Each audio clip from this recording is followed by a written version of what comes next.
A Organização Mundial da Saúde e vários países estão rastreando a origem de um possível surto do hantavírus que foi encontrado em um navio de cruzeiro.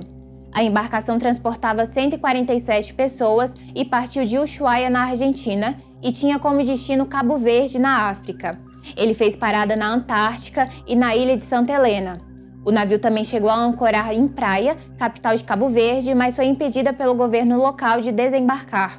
Até onde se sabe, 40 passageiros desembarcaram na ilha de Santa Helena após a morte de um homem holandês de 70 anos, o primeiro a falecer por conta do hantavírus. Dessas 40 pessoas, 29 não retornaram ao navio e seguiram destinos ainda desconhecidos. Segundo o governo da Holanda, de onde é a empresa do navio, a MV Rondius, o eventual contato desses passageiros com os moradores de Santa Helena também pode ser um problema de saúde pública. Segundo a OMS, os países de origem desses cidadãos que desembarcaram na ilha são Canadá, Dinamarca, Alemanha, Holanda, Nova Zelândia, São Cristóvão e Neves, Singapura, Suécia, Suíça, Turquia, Reino Unido e Estados Unidos. A OMS já notificou os países de origem dos passageiros para que os possíveis casos possam ser monitorados. Agora, esses países querem rastrear e confirmar se os passageiros que desembarcaram antes do destino final estavam ou não infectados. Um dos países que faz parte desse esforço é a Argentina, que tenta entender se foi a origem desse surto. O Ministério da Saúde argentino já anunciou a captura e análise de roedores, que são os transmissores da doença, em Ushuaia, o ponto de partida do cruzeiro. Mas a preocupação agora é: existe a possibilidade de um surto desse vírus em escala maior, como uma epidemia? A infectologista Joana Dark explica que mesmo que seja raro a transmissão de pessoa para pessoa, a possibilidade existe. Mas isso não significa que vá virar uma epidemia, como a de Covid-19, por exemplo. Muita gente tem sintomas inespecíficos no início, mal-estar, dor no corpo, manifestações gastrointestinais, e aí ele pode evoluir para uma fase que a gente chama de fase cardiorrespiratória, que é acometimento, principalmente do pulmão, levando à insuficiência respiratória, dificuldade para respirar, e também alterações cardíacas. E algumas pessoas podem evoluir para uma fase de choque e morte. A taxa de letalidade da hantavirose ela é bem alta, ela pode chegar até 35%. Isso é uma letalidade elevada. Eu acredito que todas as medidas sanitárias foram tomadas previamente, a questão do isolamento, da quarentena que foi realizada. Como não tem uma transmissão pessoa a pessoa, isso é raríssimo, não tem essa possibilidade de que a hantavirose se torne uma epidemia. E esse foi o mesmo posicionamento que a OMS adotou. Segundo a diretora de Gestão de Epidemias e Pandemias, Maria Van Kerkhove, esse não é um caso igual ao do coronavírus. This is not coronavirus. This is a very different virus. We know this virus. Hantaviruses have been around for quite a while. There's a lot of detail that we know. I'm going to ask Anais to come in and say this, but I want to be unequivocal here. This is not SARS-CoV-2. This is not the start of a COVID pandemic. This is an outbreak that we see on a ship. There's a confined area. We have 5 confirmed cases so far. A OMS já confirmou que o vírus está sendo transmitido entre humanos.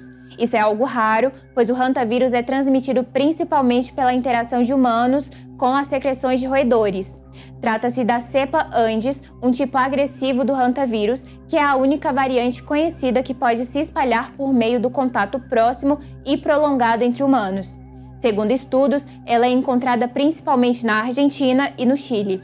Agora, para entender melhor a situação, vamos a uma linha do tempo.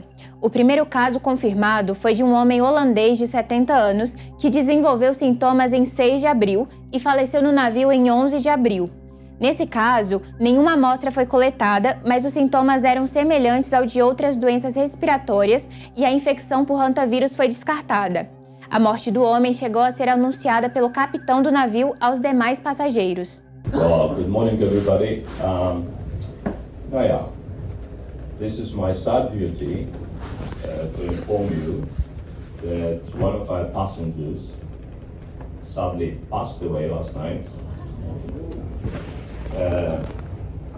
tragic as it is, it was due to natural causes, we believe, and also whatever health issues he was struggling with, I'm told by the doctor, were not infectious. So the ship is safe when it comes to that. Of course, it's a very, very sad circumstance that will have an effect on our operations. I'll leave the details to Hans. Look, it happens at sea sometimes, very sad, very tragic. Do everything we can in order to make sure that all the duties are observed and done in a dignified way. We're in the middle of the Atlantic. It's only a few places we can go to. These places happen to be on our itinerary. This is secondary though. Anyways, the ship is safe. This gentleman unfortunately succumbed to natural causes. And like I say, we'll do what we can in order to continue in a safe and so dignified way. A esposa do homem desembarcou quando o navio atracou na ilha de Santa Helena e também apresentou sintomas.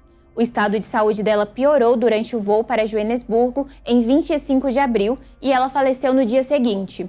A mulher estava acompanhando o corpo do marido. O Instituto Nacional de Doenças Transmissíveis da África do Sul coletou amostras e confirmou a infecção por hantavírus. A terceira morte foi a de uma mulher alemã que desenvolveu sintomas em 28 de abril, ainda a bordo do navio. Ela faleceu em 2 de maio e teve a doença confirmada. Outro homem procurou o médico do navio em 24 de abril. Ele foi levado para a África do Sul em 27 de abril e até o momento está em uma unidade de terapia intensiva. Ele é britânico e foi o primeiro caso confirmado ainda dentro do navio. Outras 3 pessoas foram evacuadas do navio. Um deles foi internado em um centro médico universitário em Leyden, nos Países Baixos, e outro em um hospital na Alemanha. O último pousou em Amsterdã nesta quinta-feira, 7 de maio. Um 8º caso também está em investigação. Trata-se de um homem que desembarcou no grupo de 40 passageiros em Santa Helena. Além dos evacuados, um homem segue hospitalizado em Joanesburgo e outro em Zurique, na Suíça. Pacientes na França, Holanda e em Singapura, que não estiveram no cruzeiro infectado, também estão sob investigação por suspeita da doença. As informações são dos respectivos governos. No momento, o navio segue com destino a Tenerife, uma ilha na Espanha. O Metrópolis segue acompanhando o caso, então se você quer ficar por dentro de tudo, acesse metrópolis.com.